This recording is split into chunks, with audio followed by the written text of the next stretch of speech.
The lights flickered inside the underground lab. Cold metal walls surrounded the room. In the center, a tall glass pod opened with a hiss. Inside it stood Unit 17, silent, strong, and deadly. He stepped out slowly. His body was perfect. Muscles like steel, eyes that could see in the dark. His brain was faster than any human computer. He was not born. He was built for war. A voice echoed from a speaker above. "Welcome back, Unit 17. You are ready for deployment." He didn't answer. He never spoke unless needed. That was part of his programming. The world was at war. Earth had been fighting the alien race called Drovans for 5 long years. Thousands of soldiers had died. Cities were destroyed. So the government made a new kind of weapon. Human soldiers upgraded with machines. Faster, smarter, emotionless. Unit 17 was the latest and most advanced version. He walked to the weapons table. A machine gun locked into his arm. A scanner activated in his left eye. Everything felt normal. His mission was simple. Enter Sector 9, clear the Drovan base, and return. The transport ship flew low across the desert. Inside, Unit 17 stood still while other soldiers checked their gear. They were normal humans, nervous, scared. Unit 17 felt nothing. No fear, no doubt. The ship landed with a bump. The hatch opened, and the team rushed out. Gunfire started immediately. Bright lasers flew through the air. The Drovans had seen them coming. Unit 17 moved like a shadow. Bullets couldn't touch him. His reflexes were too fast. He shot down 5 aliens in seconds. His scanner locked on more targets. He didn't miss. He entered the building alone. His orders: clear every room. No survivors. The rooms were small, full of smoke and rubble. He shot 2 Drovans hiding behind crates. Blood splattered the walls. His heart rate didn't change. His mind stayed calm. Then he turned into the last room. Something was different. His scanner showed one life sign. Small, weak, not armed. Unit 17 raised his gun and stepped forward. Behind a broken wall, he saw a child. A small Drovan child, shaking in fear, hiding behind a piece of metal. The child's eyes were wide. His tiny hands covered his ears. Unit 17's finger rested on the trigger, but he didn't shoot. For the first time, his hand trembled. The gun didn't fire. His vision blinked. A strange image flashed in his mind. Trees, a bright sun, a woman's smile. It was just a second. Then it was gone. He stared at the child. "Target acquired," said the voice in his ear. "Eliminate." But Unit 17 didn't move. The child looked at him, not with hate, not with anger, but with fear. He lowered his gun. "Unit 17, respond." The voice repeated, louder now. Still no answer. His mission was clear. No survivors. But something was wrong. Something deep inside him refused. He turned away from the child and stepped outside the building. The commander on a comm line shouted again. "Why did you stop? Target the alien." Unit 17 looked up at the sky. "I saw something," he whispered. It was the first time he had spoken in 2 years. The soldiers around him stared. "What did you say?" one of them asked. Unit 17 walked past them without answering. The commander sounded angry now. "You're malfunctioning. Return to base immediately." But Unit 17 wasn't listening. His mind was not cold anymore. It was waking up. He remembered that image. The trees, the woman. It felt real. It felt human. Back in the lab, red warning lights flashed. The system had detected an error in Unit 17's behavior. A scientist looked at the screen, confused. He didn't finish the mission. The general stepped forward. "What do you mean?" He let the child live. The general's face turned dark. "Then he's broken. Shut him down." But it was already too late. Unit 17 had disappeared from the system. He had turned off his tracker. He was no longer following orders. He was no longer just a machine. Cliffhanger. Why did a perfect killing machine stop? What did he remember? And who was that woman in his memory? Unit 17 moved through the ruins of Sector 9 alone. The other soldiers had returned to base. But he didn't. He walked without direction, without orders. His mind was full of noise. He kept hearing that voice. A woman's voice. Soft, warm. Jonas. Come home. Jonas. That name echoed in his brain like a whisper from another life.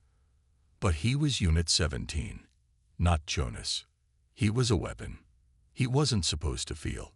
Yet something had changed. Something was broken. He sat under a fallen tower. The sun was setting, painting the sky red. His metal hand opened and closed slowly, as if trying to understand itself. He remembered the child, the fear in those eyes, and he remembered the moment his finger froze on the trigger. Why? His system ran a self-diagnostic. No errors found. But he knew something was different. A glitch, maybe, or something worse. Back at Central Command, the mood was tense. Red lights blinked on multiple screens. Unit 17 has gone dark, said a young technician. The general frowned. What about his last location? Lost him near the edge of Sector 9. He disabled his tracker manually. The general slammed his fist on the table. He was our strongest unit. He can't just go rogue. The head scientist, Dr. Elise Verma, looked nervous. There's more, she said. Before he disconnected, Unit 17 accessed a restricted file. What kind of file? The general asked. She hesitated. Human archives, civilian records, Project Genesis logs. The room went silent. Dr. Verma continued in a low voice. He saw his past. The general's face turned pale. No one was supposed to know we used real humans, he whispered. In the ruins, Unit 17 broke into a dead military outpost. It was old and half buried in sand. Inside, he connected to a forgotten terminal. He hacked through the system silently. And then he found it. A file. Name, Jonas Kell. Status, deceased. Age at death, 27. Occupation, Earth soldier. Death cause, voluntary for Project Genesis. He opened the file. There was a photo. It was him. Before the machine parts, before the glowing eyes, a normal human face. Smiling. He looked happy. Another file opened on its own. A video. A woman speaking directly to the camera.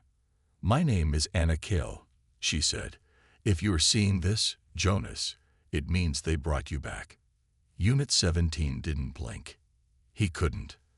I didn't want them to do it, she said, tears in her eyes. They told me your body could save millions. They said you'd be a hero again. But they didn't say they'd erase everything, even your soul. Her voice shook.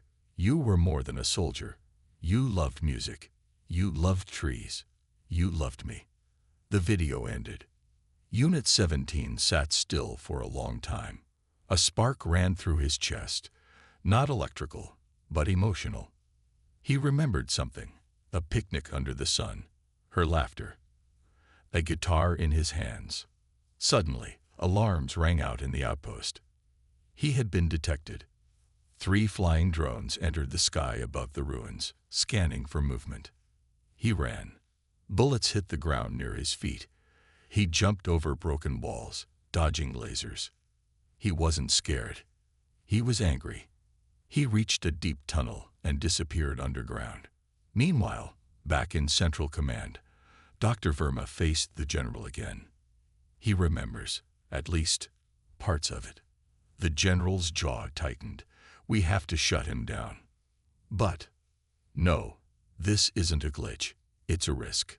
If he remembers who he was, others might too. You mean the other units? The general didn't answer. Dr. Verma looked at the screen. Unit 17's signal was gone again. But she whispered to herself, maybe that's a good thing. In the dark tunnel, Unit 17 sat beside a broken mirror. He looked at his face, half human, half machine. He touched the side of his cheek where a scar used to be. He whispered, "Jonas." For the first time, he didn't feel like a weapon.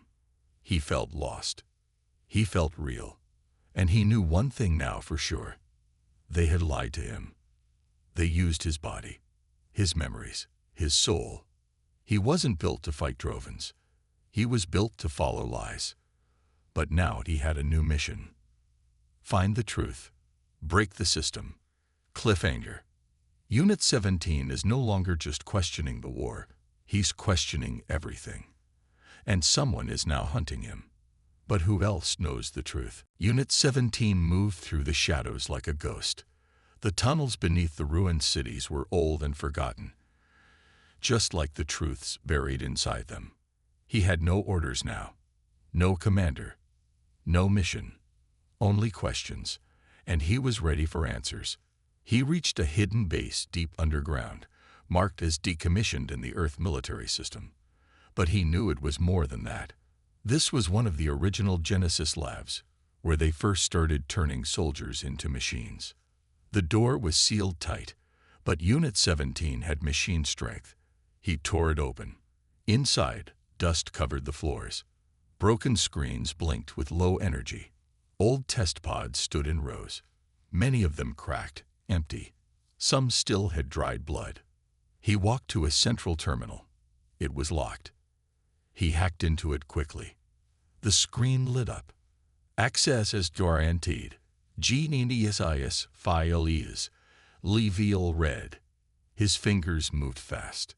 He saw names. Faces. Unit 04.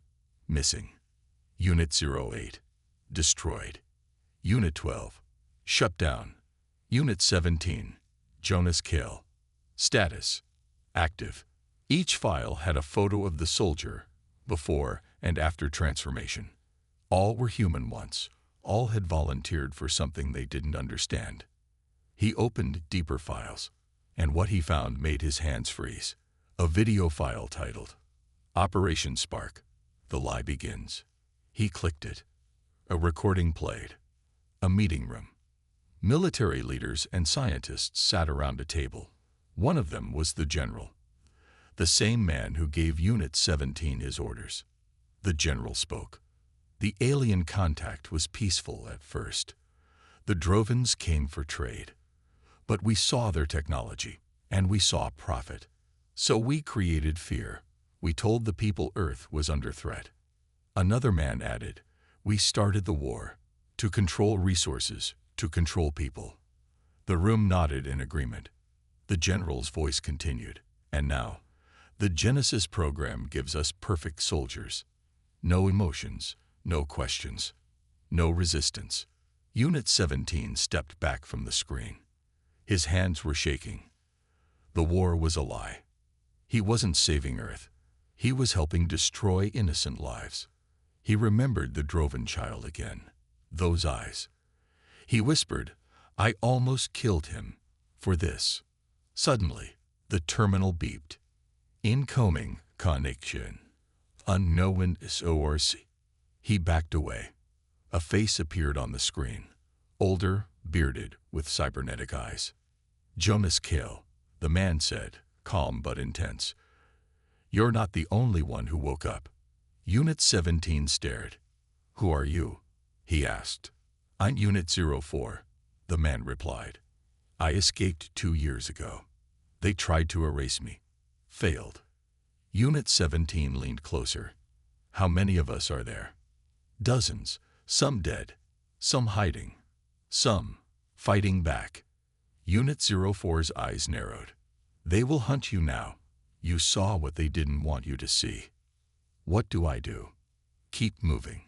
Don't trust anyone. And whatever happens, don't let them find the original mind drive. Mind drive. The backup of every memory they stole from us. Every human they turned into a machine. If they destroy it, we lose who we were. Forever. The signal cut off. Suddenly, the base lights turned red. He wasn't alone anymore. A sharp voice echoed through the halls. Unit 17. This is command. Stand down, or BT or MINATED. Drones entered from the broken ceiling. Red lights locked onto him. He ran. Bullets hit the walls behind him. He jumped over wires, slid under pipes, crashed through a door into the open desert above. The sun burned his metal skin. 2 hovercrafts chased him from the air.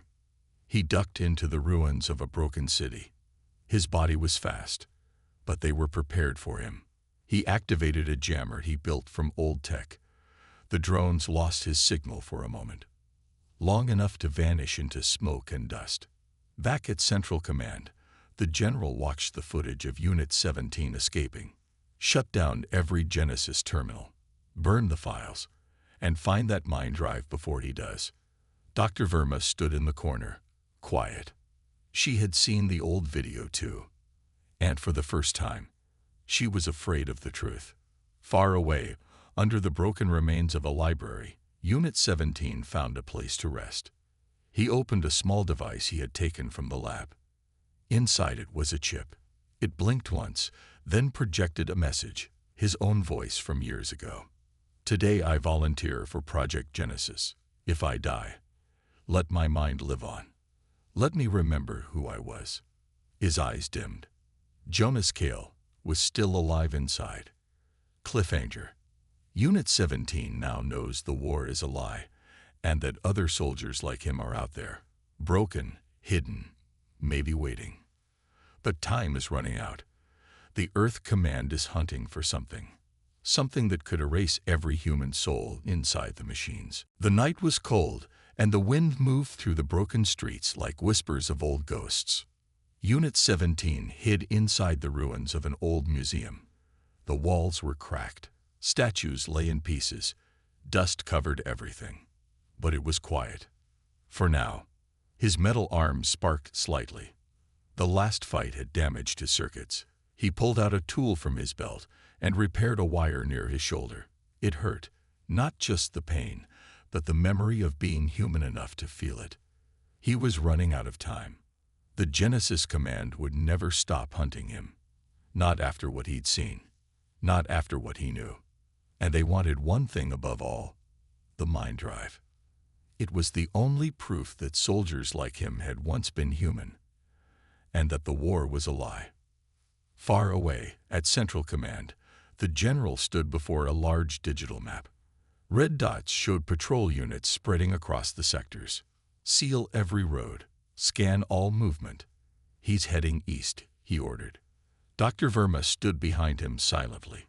She had uploaded the mind drive location onto a secret chip and sent it to Jonas before the command found out. It was her silent rebellion. But she knew what the general would do if he discovered her. Unit 17 activated the chip she gave him. A glowing map appeared in front of his eyes. The mind drive was stored inside an old storage vault in Sector 11, a long-abandoned zone buried under sand and ash. It was once a hospital. Now it was a grave, and it was heavily guarded. He couldn't go alone. He needed help. He traveled under the cover of night, moving through dead cities and quiet fields, avoiding patrols. His systems were slowing down. Too much damage, too little energy. But he kept going. In the middle of a ruined industrial zone, he stopped. He tapped twice on a metal pipe, waited, then tapped again. 3 short knocks. A hidden door opened. A shadow stepped out. She wore a torn uniform and carried a plasma rifle. One eye was cybernetic, glowing blue. Unit 17, she asked. He nodded. I'm Unit 09, she said. Name used to be Lexa. Lexa, he repeated softly, as if testing the name. We heard you woke up, she said. You're not the only one. Behind her, 4 more stepped into view, all cybernetic, all scared. Unit 17 looked at them. How many of us are free? He asked. Not enough, she replied. But enough to fight. Lexa smiled. Always. They moved quickly through the wastelands. Each step was dangerous. Drones flew overhead. Landmines hid in the sand. Patrol bots rolled across the ground like metal spiders. They reached the border of Sector 11 before dawn. The vault was buried under collapsed buildings. The air was thick with radiation. Lexa scanned the area. It's worse than we thought. Unit 17 nodded. Still going. They entered the vault through an old sewer line. Water dripped from broken pipes. Rats ran past their feet. Inside, thick steel doors blocked their way. Unit 17 placed his hand on the scanner. It blinked green. Access granted. Inside, the walls were lined with pods, memory pods. Each pod contained a backup of a soldier's original memories, the proof of who they were before Genesis. Unit 17 found his. Jomis Kale, primary memory sequence, intact. He reached for the drive. Suddenly, boom, the wall exploded. Gas filled the room. Bright lights flashed. They were ambushed. Drones flew in from the ceiling.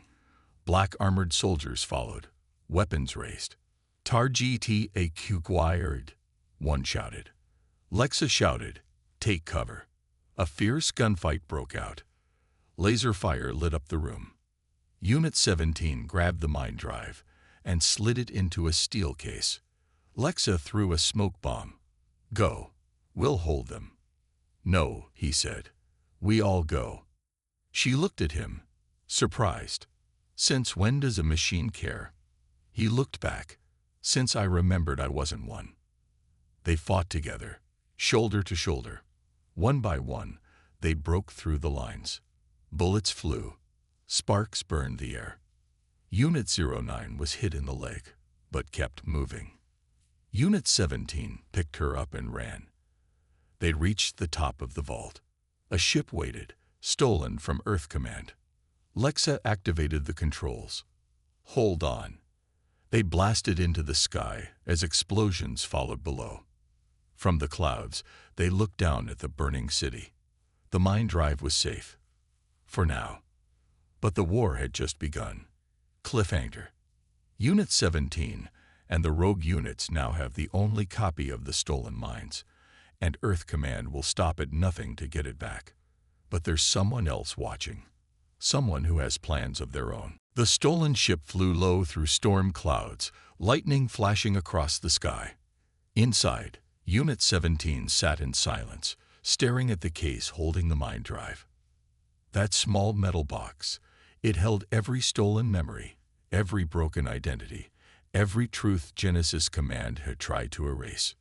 Beside him, Lexa, Unit 09, was trying to repair her damaged leg with a plasma torch. You all right? Unit 17 asked. She gave a small smile. I've had worse. You saved me back there. I didn't expect that. I remember now, he said, what it felt like, to be human, to care. Lexa nodded, her voice soft. Me too.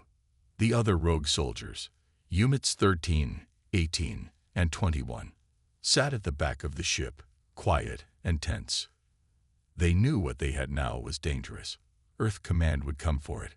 Hard. And fast. Far below, deep inside Genesis Command HQ, General Royce watched the sky from his control tower. They escaped, an officer reported. Let them run, the general said. They'll go where we want them to. Dr. Verma entered quietly. You set a trap, she said. The general didn't deny it. They think they're free. But one of them isn't who they think. Dr. Verma's eyes widened. You mean? Yes, the general said. We had a backup plan for traitors, and he's flying with them now. Back in the ship, the team reached an old mountain base used during the first alien wars. It was cold, hidden, and protected. They landed at night. Unit 17 placed the mine drive into a secure vault deep underground. Only his handprint could open it. Lexa watched him. Now what? She asked. We spread the truth, he said. We show the world who we were, what they did to us. We'll need allies, said Unit 13. People still believe the Drovans are the enemy. We make them see the truth, Unit 17 said. He didn't know it, but someone was listening. Someone very close. That night, while the others rested, Unit 21 walked outside alone. He activated a small device hidden inside his arm. A blue hologram appeared. General Royce. Is the mind drive secure? The general asked. Yes, Unit 21 said. It's here, and I know how to open the vault. The general smiled. Good. Wait for my signal. When the time comes, destroy them all. Unit 21 nodded, then vanished into the dark. Morning came. Unit 17 stood on a ledge, looking at the rising sun. For a moment, he felt peace. Lexa walked up beside him. You really think we can stop them? If we don't, no one will, he said. Suddenly, boom! An explosion shook the mountain. Screams echoed from below. Unit 17 and Lexa ran toward the sound. Inside the base, fire and smoke filled the air. Unit 18 lay on the ground, badly burned. Unit 13 shouted. It was Unit 21.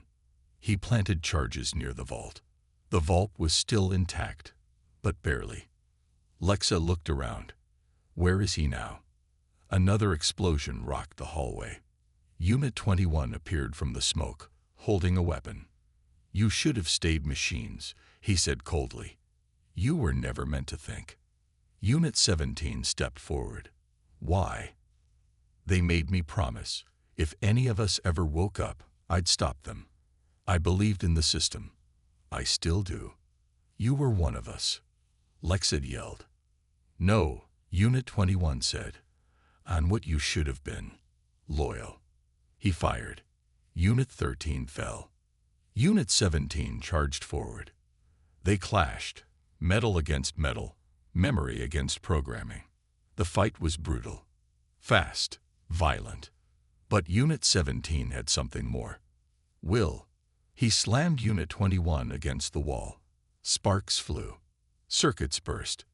Unit 21 collapsed, smoke rising from his chest. It's over, Unit 17 said. But Unit 21 smiled through the damage. You stopped me, but they're already coming. What? I sent the signal. They'll be here in minutes. Outside, Earth command ships appeared in the sky. Dozens of them. Soldiers dropped from the clouds like iron rain. Unit 17 turned to Lexa. We can't win this fight, but we can still escape. No, he said. We have to protect the mind drive. He turned to the others. Split into two teams. One takes the drive. One holds the base. Lexa looked at him. You're not coming. I'll stay, he said. Buy you time. Lexa stared at him. Something deep in her eyes broke. She didn't argue. She just nodded.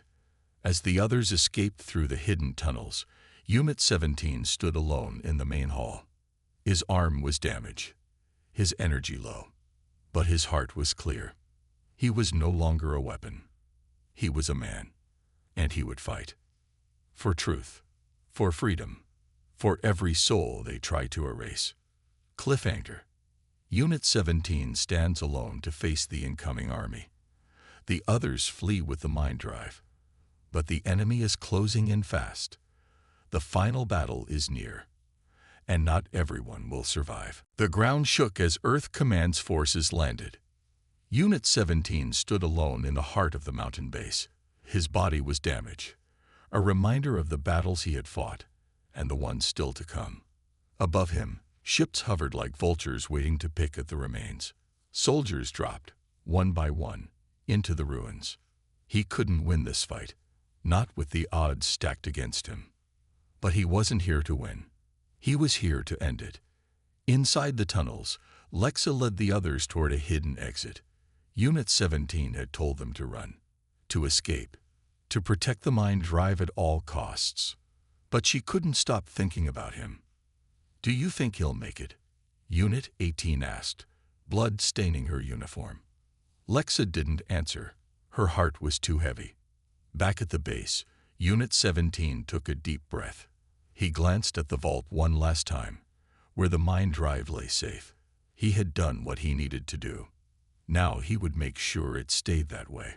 Suddenly, the door to the control room exploded open. The general stepped through, flanked by soldiers. His eyes locked onto Unit 17, his cold smirk never leaving his face. "Jonas Kale," the general said, "you've been a problem from the start, but it's over now."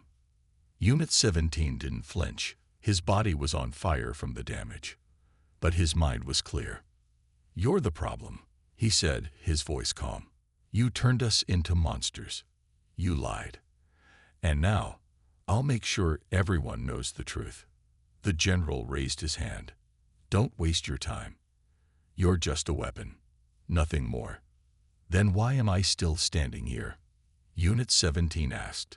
Without warning, he activated the ship's emergency defenses, setting off a series of explosions that shook the mountain. The general's eyes narrowed. "You think you can stop this?" "I think I just did," Unit 17 replied. Outside, Lexa and the others reached the cliffs where the extraction ship waited. They could see the smoke rising from the base. It was happening. "Hold on," Lexa shouted as she helped Unit 18 climb into the ship. The others followed.